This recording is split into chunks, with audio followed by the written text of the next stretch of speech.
Hello, Soul. I am going to be making a tutorial on how to generate a character in D&D because it's kind of complex for new people, and while I'm sure some of you know already, some people might not. So we're going to go through this generator here, and I'll just show you what everything means. All right. So we have I'm not gonna. This isn't gonna be my character. This is just gonna be a default character. It's not nothing special. So you start. We're going to use standard. This is like an extra buffed mode, but we're not going to use that for this campaign. The standard is 3d4. Sorry, 3d6. I'm sorry, 4d6. I don't know why I keep messing up. And you drop the lowest, and you add them up, and it creates a number, and that will be the number for one of these stats. And depending on the number, it will affect what bonuses you get to those stats. So, like, 18's a +4, 17's a +3, 10 is a +0, anything below 10's a negative. So let's start by clicking roll dice. I mean, it's pretty simple. It's really, this part's not that hard. What you want to do is you want to select what you want each stat to be, and that's, you want to know what race and class you're going to be before you start, I think, because otherwise these mean nothing. So we have a 6, and say we're playing I don't know, a rogue. We'll say wisdom isn't that important. We don't need that much. But if you get a number like that, you do have to just kind of find a number. This is actually pretty poor stats. Find a stat that isn't important, but these are not that great of stats. If you have no stats over 16, and then you can re-roll. And by re-roll, I mean click roll dice again, and you get new stats. Now, this is a lot better, but I don't suggest clicking that over and over again because that's just kind of cheating. Alright, so say we're playing a fighter. We don't care about intelligence or charisma, not so much. Charisma, though, is used for intimidation, which is one of the few skills fighters get, but we'll get into that later. We're going to put a 17 into strength, a 15 into constitution, 14 into dexterity, and 11 into wisdom. Now we click accept these scores, and we move on. So there are different races. There are a lot more races in the other character generator, but I'm actually going to be playing one from there called an Asimir, which is a good thing, being light elf dude. We're just going to call that. But there's humans. They get an extra feat, and they get an extra 4 skill points. So basically that's, and an extra skill point per level. That's basically, they get to train one more skill completely. That's pretty good. I'd say humans, if you don't know what to do, humans are great. Dwarf, they get dark vision. They get a bunch of different things. You can view them all in the player's handbook, but I'm not going to go too much into this. We will be using a battle grid, by the way. Oh, right there it says it. But a dwarf, they get bonus to constitution at the cost of charisma. So that could be good for a cleric, it could be good for a fighter, it could be good for a paladin. Actually, not so great for a paladin, but it's okay for a paladin. It depends, really. Dwarf's pretty good. There's an elf. They get a bonus to dexterity at a cost of constitution, I want to say. It's either it's constitution. They are good if you want to play like an archer or wizard or whatever. You have a gnome. They get constitution at the cost of strength. Now, this is quite interesting. Also, oh, I forgot to say, elves do get dark vision, or no, they get night vision, low light vision, that's what it is. So they can see well at night, but they can't really see too well in the caves. Gnomes, they get constitution, which is like your health, at the cost of strength. I should have gone over the stats, actually. Let me do that. Strength, it's your damage, and it's used for skills like swim in all physical skills, and it's quite useful. Good for most melee characters. Dexterity, usually it's used for ranged attacks and skills that require agility, such as balance. Constitution, it's your health. It's used for only one skill, and that's Constitution. And that's kind of weird because that's a mage skill.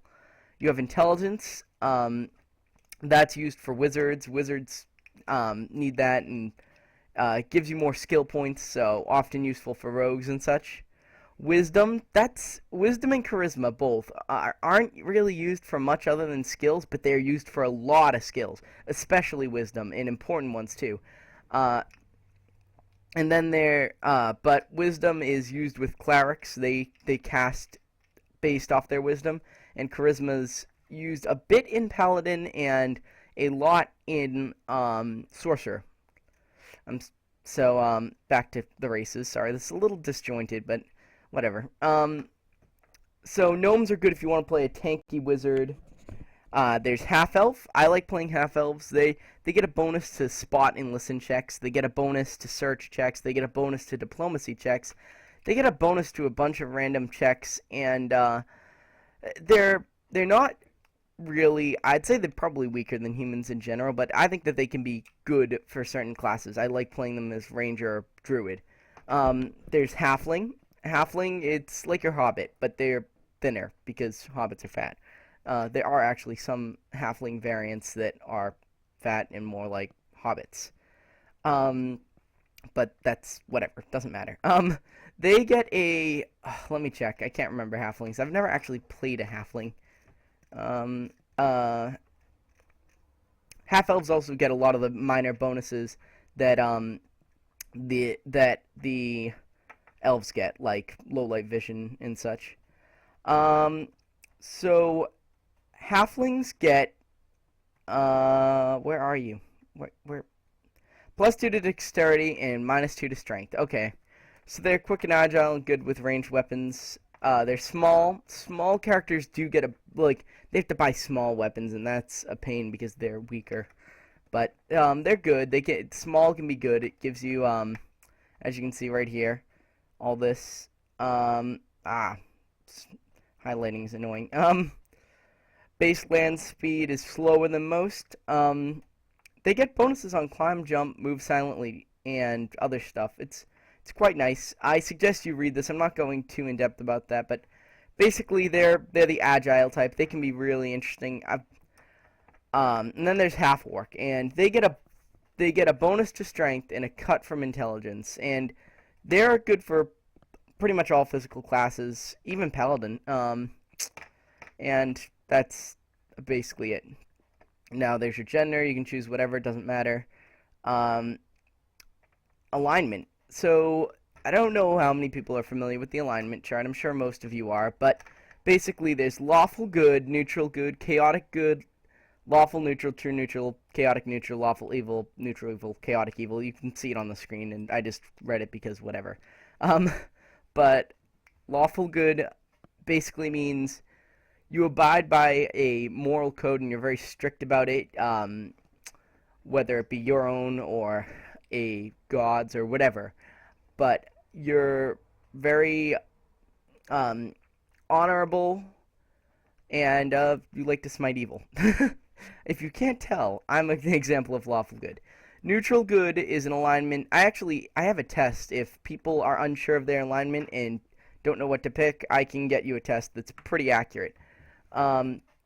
Neutral good is basically you are you're not really leaning towards lawful or chaotic. You'll break the law if you have to, but you're not actively trying to break the law or anything. Chaotic good is freedom above pretty much all else. They want to make sure they don't want tyrants. They don't want laws. And well, no, that's not always true. Sometimes I guess that'd be more chaotic neutral that doesn't want laws. But chaotic good is not afraid to break the law if it would be for the greater good. And those can be very interesting characters to play. You have lawful neutral. Basically, these guys are like lawful good, but they put law before good. whereas neutral good puts good before law, and that's why lawful good is often in the scenario where they have a hard time choosing between law and good. um, but lawful neutral, basically, someone's doing something wrong, you stop them. Not something wrong, something against the law. You throw them in jail, whatever. You don't make any exceptions. Law above all else. This can be quite interesting. You can play like a jailer type guy who just, yeah, no, I don't know, jail is not the right word, but like a policeman, and like punish people whenever they break the law, even if it's, something silly, jaywalking. Or you could be like a druid type person who's lawful neutral, and anyone who defiles nature dies. Then there's, that's lawful neutral in a nutshell. True neutral, they're the undecided / the people that believe in balance. That's another. Lawful neutral can also be balance, and if you don't balance, then die. But true neutral is undecided. They're not really sure where they want to go. They're not evil, but they're not lawful, but they're not good, but they're not chaotic. They're just kind of in the middle. They're not really sure about themselves. Or, on the other hand, they could be balance above all else. You need to be balanced in all ways, blah, blah, blah. I don't care about that. I think they're irritating. Then you have chaotic neutral, which is the alignment of chaos at its purest state. You do what's best for yourself. You just, greedy, doesn't really matter what others suffer if you get what you want. Just really selfish jerks, basically. Good example of chaotic neutral would be like Wario. I know it's a bit of a weird one, but he's not actively trying to hurt Mario, really, as much as he is just, ruining his life in favor of making his life better. Anyway, then you have lawful evil. They're usually well planned out. They have a code of moral to some extent. Well, some do, I should say. Some have a code of morals, and they won't break it. Like, don't harm innocents, even if they are evil. But on the other hand, some are more like, as long as I don't break the law, I can get away with it. So they'll like loophole around things. They can be really jerks. But a good example of lawful evil would be Darth Vader. You have neutral evil. They are scary because they are basically, they don't have to worry about focusing on moral code or causing chaos. They'll do whatever it takes. They're kind of like chaotic neutral, but even more for themselves. Like, if they will, like, chaotic neutral people won't. I don't know. It's kind of hard to explain. I can probably find something that explains it better. But they don't have to worry about causing chaos. They're usually more well planned out than chaotic evil, and they're usually. It's like Emperor Palpatine. He'd be a good example of neutral evil.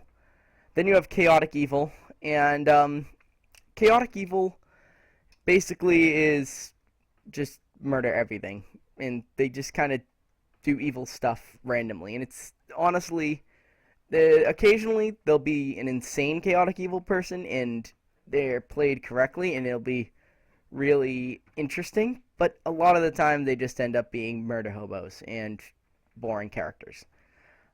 So for this character we're playing, we'll say we're a half orc, and we'll say we're chaotic good, and we'll say for this campaign we're doing 1 total level, and we're apparently female now. So there are these different classes. There's barbarian, bard, cleric, druid, fighter, monk, paladin, ranger, rogue, sorcerer, wizard, and there are some other classes from different handbooks, but for the most part we'll be doing just these. We'll say that our character is a fighter. Um, for this, now you can read about all these classes in the player handbook. To give a summary, barbarians can use rage. They're kind of like fighters, but they rage and do more damage at the cost of armor. Bards are supporty. They kind of like play songs and sing and dance around and give buffs to their allies.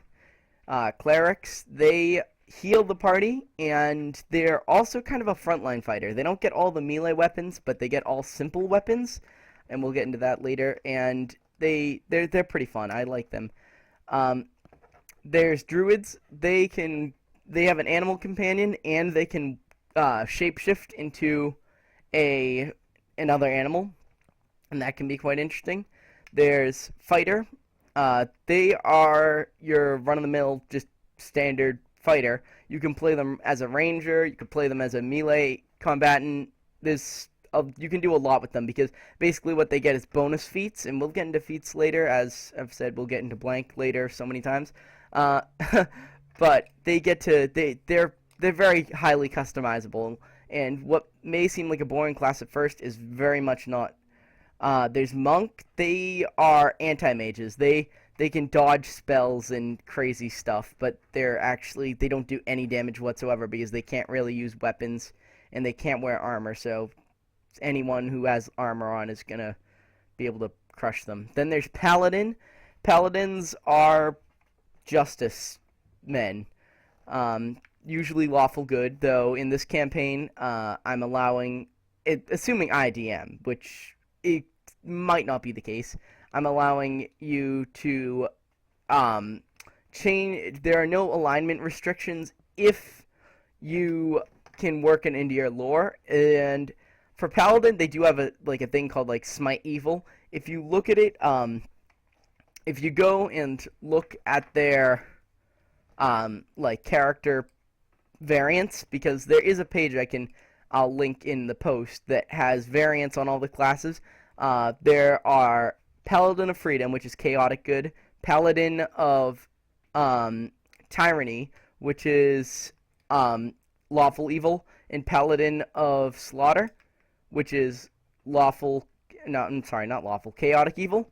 And basically, if you want to play Paladin of a different alignment, you can use that. Really, the way I'm doing it is a Paladin has to devote himself to an ideal. If the ideal is nature, then he might be able to be like lawful neutral or neutral neutral, or even lawful good, depending on what aspects of nature. But anyway, they have a lot of different things. They get a horse, they get a smite evil, they get a detect evil. They're quite interesting. There's a ranger. Rangers are archers. They get, well, not necessarily actually. They are not necessarily archers. They are people of the forest. They typically use bows, but I have played a ranger that used a greatsword. But that's typically not what you do. They get a favored enemy, or they get a lot of favored enemies, and they get things like weapon styles. They'll get feats for a specific way to use a weapon. So like you could have archery, or you could have two weapons, or whatever. But they're pretty fun. There's a variant on them that lets you shapeshift. That's the one I played, but I never actually got to the shapeshifting, sadly. There's rogues are quite interesting. They actually don't have an alignment restriction, oddly enough. I played a lawful good rogue once. And they get sneak attack damage. Basically, if the enemy doesn't see you coming, sneak attack damage, you get to roll extra damage. It's really fun. They get a lot of skills as well, like like bluff, diplomacy, all different types of skills. They're really good, as well as bards. Bards and rogues are the two skill monkeys, as they're called. Then there's sorcerer. Sorcerer is one of the two wizard types we have here. They are kind of like spontaneous casters. They don't really plan out their spells. They just kind of and suddenly magic. They get to do it. They get to cast more spells than wizard, but sadly they don't get as many spells as wizard does.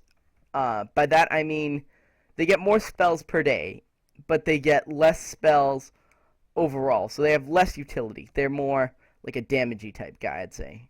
They can be fun, but they're interesting to multi-class with as well. Then you have Wizard, which is what you'd think. It's a mage. They plan out their spells. They spend a long time planning out all that. Oh, also for the aesthetic of the sorcerer, they basically are born with magic. They're not. They don't have to train. They're just kind of born with it in their blood, which is interesting.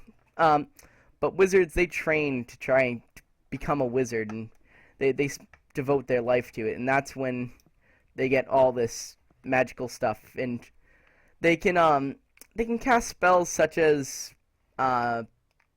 anything, unless you specialize, which we'll move on to in a minute. Then they get all the spells. Other than that, that's it. Summary of all the classes. Now we click Accept Class, and I know this is probably going to run on longer than I originally intended. High-level characters, you can ignore this. Single-class Barbarian. If you're a Barbarian, you are illiterate by default, and you can learn to read and write. And if you do, that costs 2 skill points, but that's about it. It's really more of an aesthetic thing. If you don't want to do that, it's not that big of a deal. But because you have other party members, they can probably learn to read and write. But if not, whatever. It doesn't really matter too much. Clerics, they get to choose 2 domains. Cleric is one of the more in-depth classes. Basically, they get domain spells. It's kind of confusing.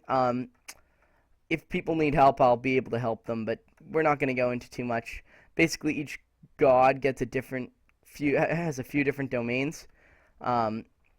We don't support all the gods in this book, by the way, because the world of Vorn is different.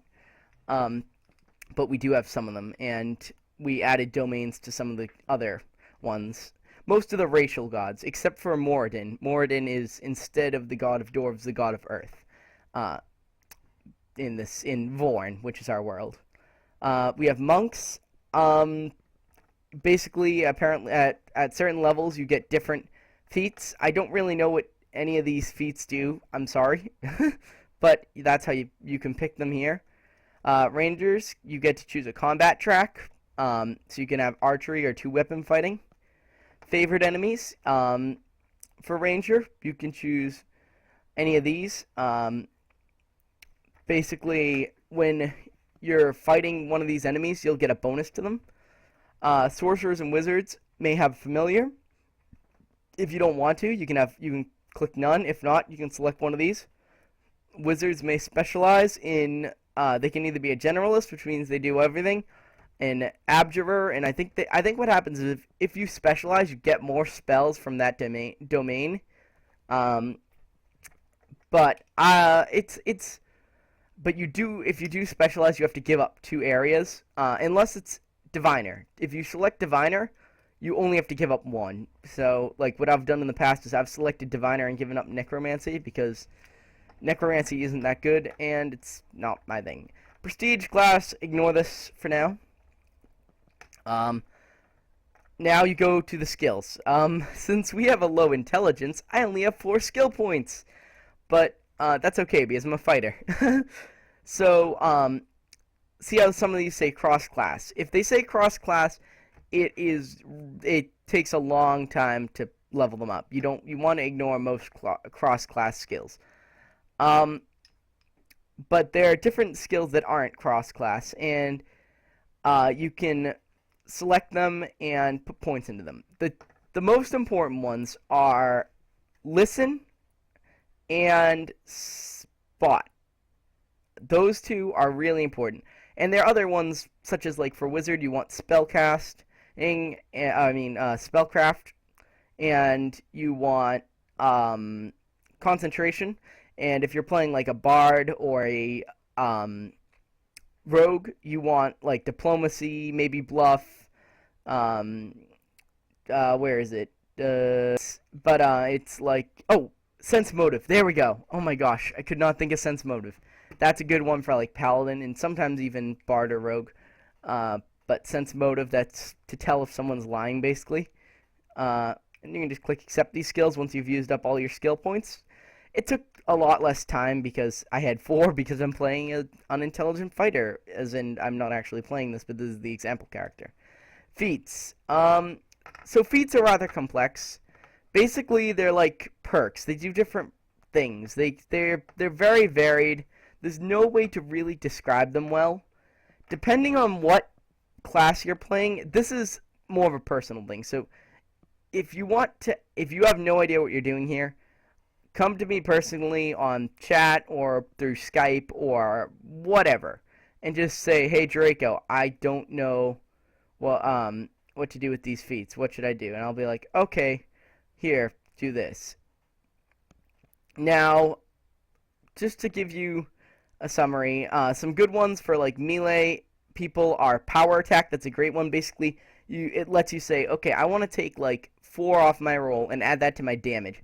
And that can be amazing. Cleave, if you get 2 feats, cleave is a great one.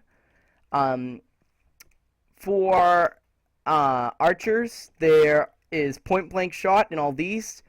Point blank shot, far shot, precise shot, those 3 are really important. Precise shot, I think, removes the penalty for shooting at someone already in combat. So if you're planning on using a bow, you definitely want precise shot. For wizards, one good one could be skill focus. So you can choose a skill focus that'll give you a buff in that skill. So if you're playing like a bard, if diplomacy skill focus could be good. Diplomacy can get really out of hand. It's actually insane. But you could put it in like concentration. And concentration is used for when you're casting a spell in battle and you get hit. You can roll a concentration check. And if you can't see it, but I just did like a roll with my hand, even though I had no dice. It was funny, but you couldn't see it. Sorry. But skill focus on concentration could be good. Then I don't really know about these. I'm not familiar with these, but you could. But skill focuses can be useful for certain classes.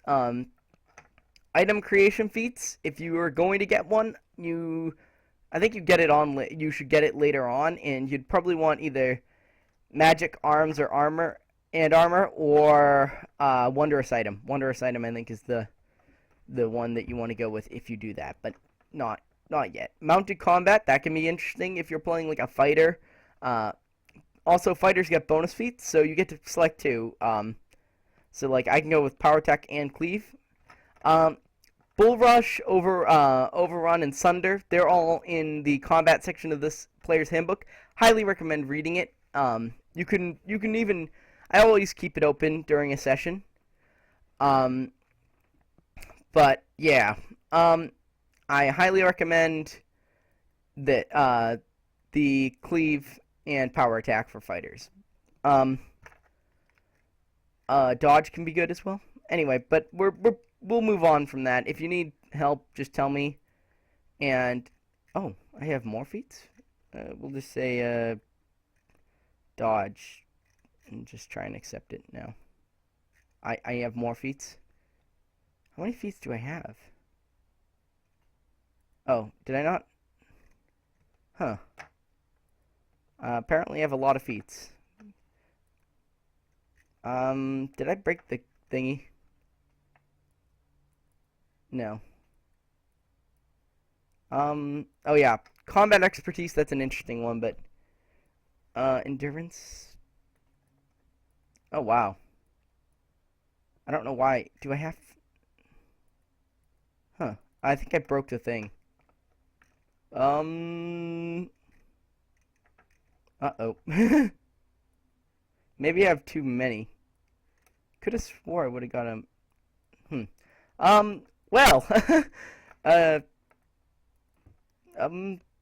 we're just gonna move on and ignore that because I don't want to have to redo this whole video. So now we're moving on to weapons. So certain classes are proficient with certain weapons. Cleric's proficient with all simple weapons.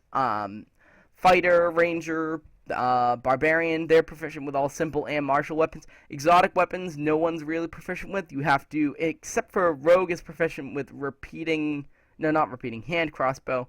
And it lists it in here, what your class is proficient with. But you can select your weapon. Actually, let me show you. You have to roll dice for money. Where is my dice? So, if you go to equipment here, scrolling. So it says right here, how much gold you start with. Barbarian, you get 44, times 10. So, yeah, that's basically, you multiply it times 10, and that's how much gold you get. You can also look at the prices for here. If you're, honestly, if you don't want to go through all this trouble, as long as you're not going overboard, then I'll let you just ignore that and just take a decent amount. So, like, don't go with, like, all the arrows ever if you're playing a ranger, but like if you take like 3 sets of 20 arrows and then like a bow and maybe a melee weapon or two, like if you do it in moderation and can work it into your lore well without being like, my guy's a weapon master, he has every weapon ever, then I don't mind. But if you do want to do it the lawful way and have like extra gold afterwards, then roll these. And right here, you can see all of them. So for fighter, which is what we're playing, we get 64. Let me roll. So you roll 1, 2, 3, 4. And we got a total of 70 gold. So we're going to, we're not going to go too in depth with it, but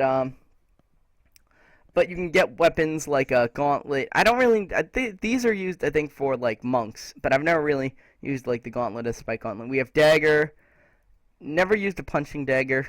Light mace, that's a good one. Heavy mace is a good one.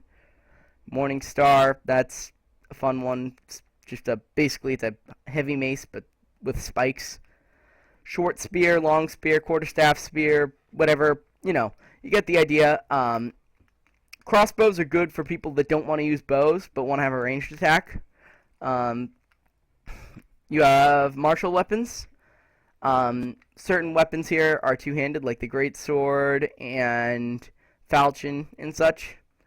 The thing about two-handed weapons is you get to apply half your strength bonus once again. So, like, if I had 18 strength, I'd get a +6 from my strength.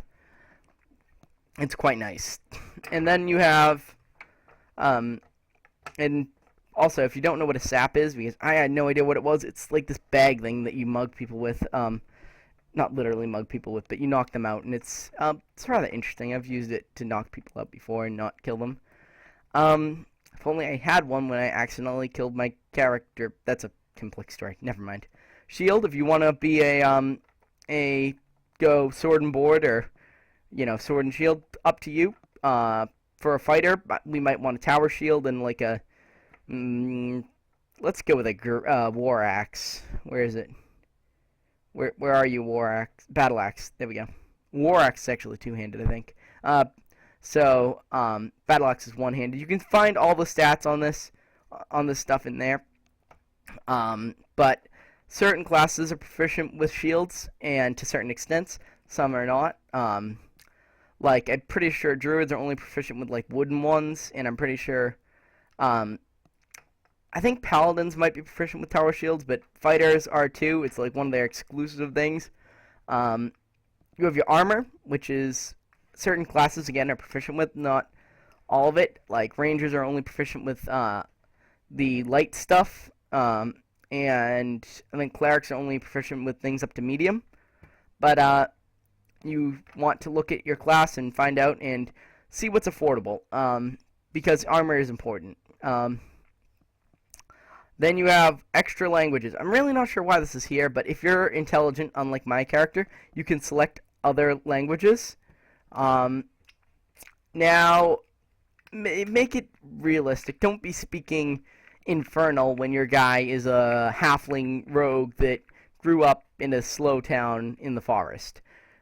Because that wouldn't make sense. So work it around your lore. Don't just be like, he can speak infernal, because that just doesn't make sense.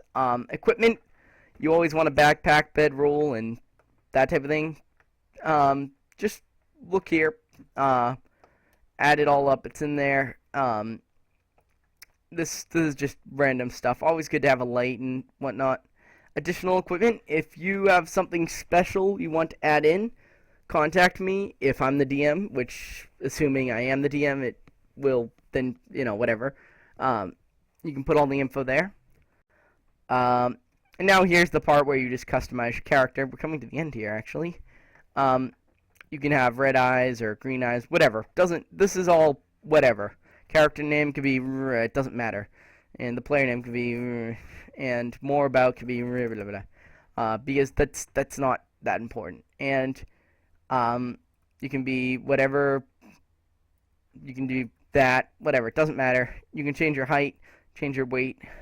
That's all about it. And then you click generate character sheet. And now my character's not complete. Oh yeah. It isn't complete because I messed up the feats weren't working. I don't know why. But basically you can just do this once you've created it, copy and paste it into Google Docs or whatever, and there you go. What I like to include though is right above here. I like to put in gold, copper, and silver. Copper is 10 copper makes up 1 silver, 10 silver make up 1 gold. That's just to let you know. And that's about it. I hope you enjoyed, and I hope this helped you. And I will see you later. Bye-bye.